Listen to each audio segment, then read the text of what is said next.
हाय मैत्रिणींनो, welcome back to my channel. घरगुती स्वाद या आपल्या यूट्यूब चॅनेलमध्ये तुमचं खूप खूप मनापासून स्वागत आहे. तर आज आपण उपवासाच्या भगरीचा उपमा कसा बनवायचा हे पाहणार आहोत. आता पहा, श्रावण महिना चालू आहे, तर उपवासाचे दिवस आहेत. तर तुम्ही हा उपमा कधीही बनवून खाऊ शकता. तर पहा, त्यासाठी मी कढईमध्ये 1 वाटी भगर घेऊन ती छान अशी भाजत आहे. तर पहा, ही भगर आपल्याला मंद आचेवरती छान अशी पांढरी होईपर्यंत आपल्याला ती भाजायची आहे. तर पहा, इथे छान अशी भगर आपली भाजून झालेली आहे. आता ही भगर आपण पातेल्यामध्ये काढून घेऊया आणि भाजलेली भगर आपण पातेल्यामध्ये 2 ते 3 वेळा स्वच्छ अशा पाण्याने आपल्याला धुवून घ्यायचे आहे. तर तुम्ही पाहू शकता, इथे मी थोडंसं पाणी घालून छान अशी 2 ते 3 वेळा भगर धुवून घेत आहे. तर पहा, आता ही धुतलेली भगर बाजूला ठेवून द्यायची आणि आत्ता मिक्सरच्या भांड्यामध्ये 2 ते 3 मिरच्या, त्यानंतर थोडेसे शेंगदाणे घालून त्याचं छान असं बारीक वाटण करून घ्यायचं आहे.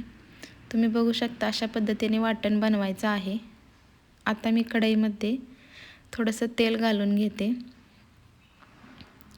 बघा, तेल छान असं तापल्यानंतर त्यामध्ये जे आपण मिरची आणि शेंगदाण्याचं जे वाटण केलं होतं ते आता त्यामध्ये छान असं परतून घेऊयात. बघा, हे वाटण आपल्याला अशा पद्धतीनं करायचं आहे. थोडंसं मोठं ठेवलं तरीही शेंगदाणे चालतील. ते छान असे दाताखाली आल्याने आपल्याला छान त्याची चव येते. तर तुम्ही बघू शकता, तेलामध्ये छान असं वाटण मिक्स झालेलं आहे. तर आता आपण त्याच्यामध्ये गरजेनुसार पाणी घालूया. तर पहा, मी 1 वाटीसाठी एवढं पाणी घातलेलं आहे. आता याच्यामध्ये आपण थोडंसं मीठ घालून घेतलं. आता या पाण्याला उकळी येईपर्यंत आपण थांबणार आहोत. छान असं वाटण मी मिक्स करून घेत आहे. बघा, वाटणाच्या गुठळ्या मी फोडून घेत आहे. छान असं आता आपलं वाटण मिक्स झालेलं आहे. तर आता आपण त्यामध्ये पाण्याला उकळी आल्यानंतर जी भगर होती आपण धुवून घेतलेली, ते आता आपण याच्यामध्ये टाकणार आहोत. तुम्ही बघू शकता, पाण्याला उकळी आलेली आहे आता.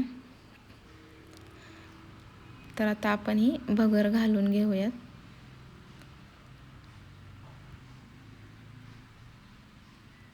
बघा, भगर ही उकळी आल्यानंतरच त्यामध्ये आपल्याला घालायची आहे.